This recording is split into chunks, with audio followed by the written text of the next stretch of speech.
been a quiet moment since Eid, but stories, like time, always find their way back. Welcome back to our Heritage Reads, where stories are sacred and voices carry memory. We continue Being Married by Aziza Idris, read by Hafsa Tilde. Episode 3, Bond Between the Silence. As one story fades, another quietly begins. Chapter 1 ends in the hush of unmet hopes, and from that silence, she starts to take shape. Not quite seen, not yet heard, but her presence undeniable. She is Saima. The roofs were pelted with heavy drops, the ground sodden with rains in the early hours of the morning. Hawa went to her knees in agony, displacing the metal bowl by Inna's bed, the noise of which woke Inna with a start. Subhanallah. Hawa'u, is that you? Inna got up from her position on the floor and increased the bonnet wig of the lantern that sat at the foot of the bed. The room was soon bathed in a warm red glow, and just like the glow increased slowly, Hawa'u's pain increased, holding her lower back captive and excruciating her thighs. She was bathed in sweat within minutes. Inna knew that they didn't have the time to go to the hospital. She arranged some wrappers for her on the floor and rushed to the courtyard to get some hot water from the pot that was slowly heating on the red coals in their local kitchen. She knocked on her co-wife's door and returned to a crying Hawa. "Kneel down, Hawa'u," Inna said. When the first Fajr Adhan was called, she gave a final push. After a rewarding struggle, Hawa was delivered of a baby girl. Inna's co-wife, Inna Biba, helped Hawa to the bathroom as Inna took care of the baby and cleaned the room.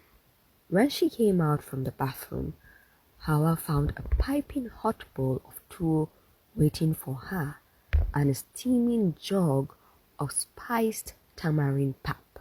"Bismillah, eat it all. You need to regain your strength," Inna Biba said as she sprinkled some daddawa pepper into the bowl of tuwo. From the corner of her eyes, Hawa noticed the huge clay pot containing red coals to warm the room, making it conducive to the baby and her. When the morning light shone, people started trooping in to see the new baby. Bafa sent her brother Sagiru to inform Aliyu of the delivery, but it was noon and Aliyu was not there. The next day, her older brother Abdullahi went to see Aliyu, but couldn't get a hold of him. Bafa was riled up about such behavior. They didn't wait for him. They kept providing for both the mother and daughter. Bafa prayed for the baby and said the khutbah for her. When Hawa was asked if she had a name in mind, she said, "I am okay with any name you choose, Bafa." "Okay, we name her Saima. May she grow to be a proper Muslimah with the love of worship embedded in her heart." Aliyu's mother came to know about her son's inaction when she went to see her granddaughter. After she went home, she sent for Aliyu and served him an earful. On the 5th day, he went to see them, taking with him some clothes for both the mother and the baby in a leather bag. Hawa'u was so upset, she couldn't even bring herself to look at him. She was acutely aware that he had not carried his child in his arms. That pained her most. After the brief visit, he walked out.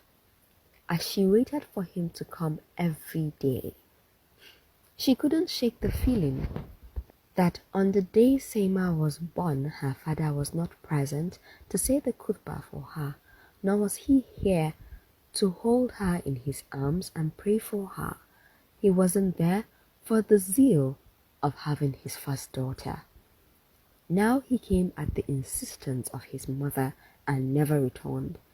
It was as if they didn't exist, and Hawa had not seen him again until that afternoon at the Doba grounds, 52 days after their daughter was born. Chapter 2. Inured. Dressed in a blue star Ankara, Hawa paced the room biting her bottom lip. She tiptoed to the door, carefully lifting the light brown cotton material that covered Inna's room from the courtyard. Inna Biba was still with her customers. There were 3 of them left. Her business of selling the fried fritter Ariel thrived no matter the time of the season. The millet yeast raised fritter was everyone's favorite. While Inna Aisha sold local groceries, Inna Biba swore by her Ariel business. They collectively joined hands in running the household with their husband, Malam Hamma. Now, she watched as the last customer left. When Inna Biba was focused on clearing her temporary kitchen outside their main wood-fueled kitchen, Hawa used that window to sneak out of the house. Her hat lodged in her throat, afraid Inna Aisha will cut her bathroom visit too short and apprehend her on the way out. When she was finally outside the house, she flung her wrapper veil over her right shoulder. It covered most part of her face, tucking the baby Seima, who was dressed in knitted clothes, snug against her bosom. She walked the short distance from their house to the main street briskly. When there, she hailed a taxi to take her to her destination. The driver, a scrawny, hairless man in his mid-40s, seemed to be hugging the steering wheel than driving the car with it. She didn't think they would reach their destination fast enough. She kept looking out the window to make sure no one had seen her go out. "Malam, please hurry up," she uttered impatiently. The man looked into the rearview mirror to the agitated woman sitting there. "Malama, I am moving fast. Do you want us to fly in the clouds?" She knew it was a waste of time trying to make him go any faster, considering how intent he was on driving at the speed limit, and his old car wasn't helping matters. After feeling like flying out of her seat for the better part of their ride, they finally arrived at their destination. It was still early. People were still setting up, some sweeping their shops, some entertaining their early customers. Hawa moved through the sparse crowd of people, counting each block of shops. After a while, she located the shop. Letting out a sigh, she wiped her balmy palms on her wrapper and went in with a salam. "Assalamu alaikum." "Wa alaikum assalam. How may I help?" Her brother-in-law Sanusi, a man standing tall and strong with chiseled features, the fair version of her husband, stopped mid-sentence at the sight of her. It was obvious he had never expected to see his sister-in-law here. That too, this early in the morning. He kept the duster he was using to polish his neatly stacked array of wrappers. "Mom and baby, welcome. Come in and have a seat," he said, coming down from the wooden ladder in his shop. Hawa fidgeted from where she stood. "No, thank you. I'm not here to stay. I have a message for your brother." Sanusi narrowed his eyes a bit, now slowly dusting his palms with his duster. "Sure.